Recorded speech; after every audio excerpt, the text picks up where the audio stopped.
اعوذ باللہ من الشیطان الرجیم، بسم اللہ الرحمن الرحیم۔ اللہ کی ذات سے انکار۔ امام ابو حنیفہ کا واقعہ ہے کہ ان کے زمانے میں مہدی جو اموی خلیفہ تھا، اس کے دربار میں ایک دہریہ آیا جو خدا کی ذات سے انکار کرتا تھا۔ اس نے کہا، میں نہیں مانتا کہ خدا موجود ہے، یہ کائنات طبی رفتار سے خود بنی ہے اور خود چل رہی ہے، لوگ مر رہے ہیں اور پیدا ہو رہے ہیں وغیرہ، یہ سب ایک طبی کارخانہ ہے، کوئی بنانے والا نہیں ہے۔ یہ اس کا دعویٰ تھا اور اس نے چیلنج کیا کہ مسلمانوں میں جو سب سے بڑا عالم ہو اس کو میرے مقابلے میں لایا جائے تاکہ اس سے بحث کروں، اور لوگ غلطی میں مبتلا ہیں کہ اپنی طاقتوں کو خواہ مخواہ ایک غیبی طاقت کے تابع کر دیا ہے جو سارے جہاں کو چلا رہی ہے۔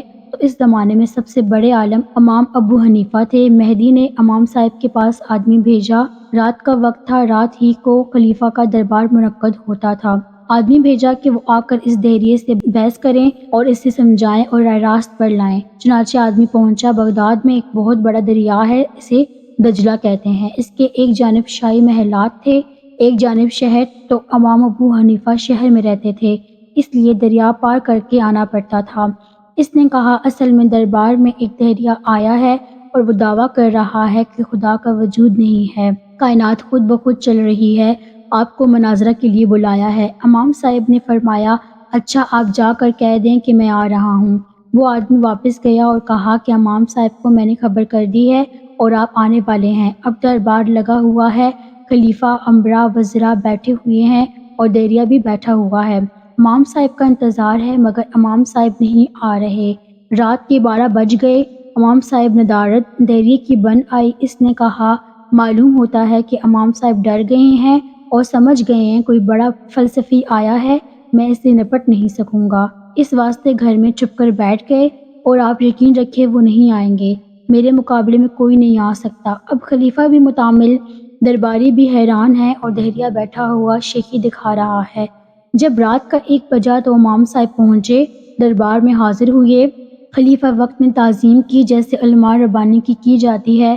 تمام دربار کھڑا ہو گیا۔ خلیفہ نے امام صاحب سے کہا کہ آپ اتنی دیر میں کیوں آئے؟ آدمی رات کے 8 بجے بھیجا گیا تھا، اب رات کا 1 بجا ہے، آخر اتنی تاخیر کی کیا وجہ پیش آئی؟ شاہی حکم تھا، اس کی تعمیل جلدی ہونی چاہیے تھی، نہ کہ یہ کہ اس میں اتنی دیر لگائی جائے۔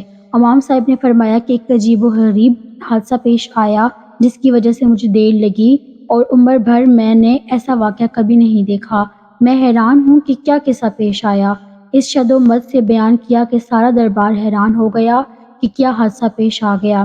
فرمایا، بس عجیب و غریب ہی واقعہ تھا اور خود مجھے بھی ابھی تک سمجھ میں نہیں آیا کہ کیا قصہ تھا۔ جب سارے دربار کو خوب شوق دلا دیا اور سب سرتاپا شوق بن گئے، حتیٰ کہ خود امیر المومنین نے کہا کہ فرمائیے کیا قصہ پیش آیا؟ فرمایا، قصہ یہ پیش آیا، جب میں شاہی محل میں اترنے کے لیے چلا ہوں تو دریا بیچ میں تھا۔ دریا کے کنارے پر جو پہنچا تو اندھیری رات تھی، نہ کوئی ملاح تھا نہ کشتی تھی، آنے کا کوئی راستہ نہ تھا۔ میں حیران تھا کہ دریا کو کس طرح پار کروں گا۔ اس شش و پنج میں کھڑا ہو گیا کہ میں نے یہ حادثہ دیکھا کہ دریا کے اندر سے خود بخود لکڑی کے نہایت عمدہ بنے بنائے تختے نکلنے شروع ہو گئے اور ایک کے بعد ایک نکلتے چلے آ رہے ہیں۔ میں تحیر سے دیکھ رہا تھا کہ یا اللہ، دریا میں سے موتی نکل سکتا ہے، مچھلی نکل سکتی ہے، مگر یہ بنے بنائے تختے کہاں سے آئے؟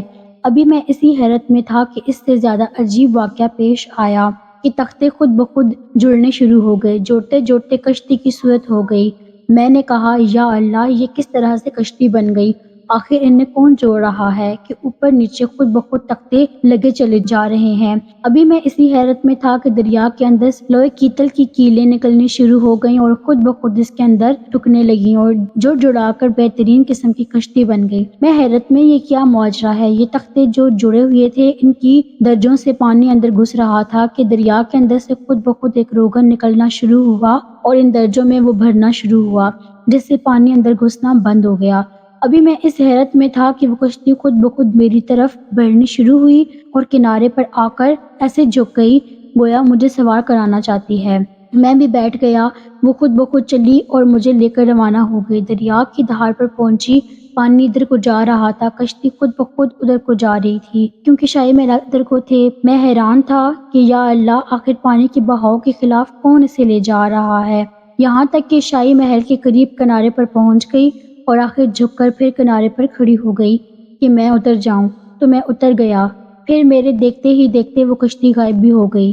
گھنٹہ بھر اس کنارے سوچتا رہا کہ یہ کیا قصہ تھا، یہ سانحہ جس کی وجہ سے تحیر میں کئی گھنٹے لگ گئے۔ اب تک سمجھ میں نہیں آیا کیا ماجرا تھا، اور میں امیر المومنین سے معافی چاہتا ہوں کہ 8 بجے بلایا گیا اور 1 بجے پہنچا ہوں۔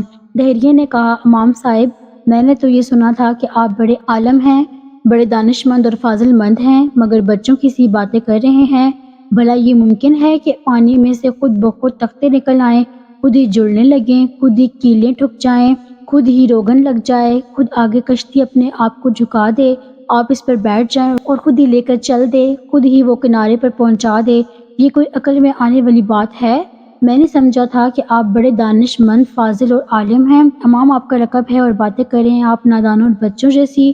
یہ کیسے ممکن ہے کہ کوئی کشتی بنانے والا نہیں، خود بخود بن گئی، کوئی کیلیں ٹھوکنے والا نہیں، خود بخود ٹھک گئی، کوئی روغن بھرنے والا نہیں، خود ہی بھر گیا، کوئی چلانے والا ملاح نہیں، خود ہی چل پڑی، کوئی سمجھانے والا نہیں، خود ہی سمجھ گئی کہ مجھے شاہی محل کے اوپر جانا ہے؟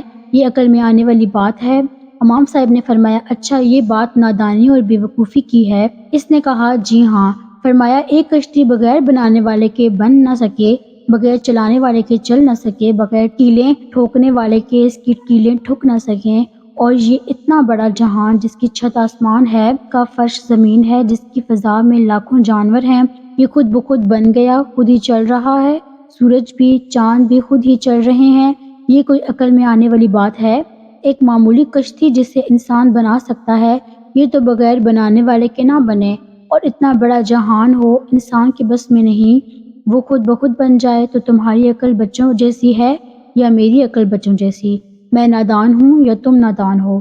مناظرہ ختم ہو گیا اور بحث تمام ہو گئی، اور دہریہ اپنا سامنا لے کر واپس ہو گیا۔ کیا بحث کرے؟ جو اس کی بنیاد تھی وہ ساری کی ساری ختم ہو گئی۔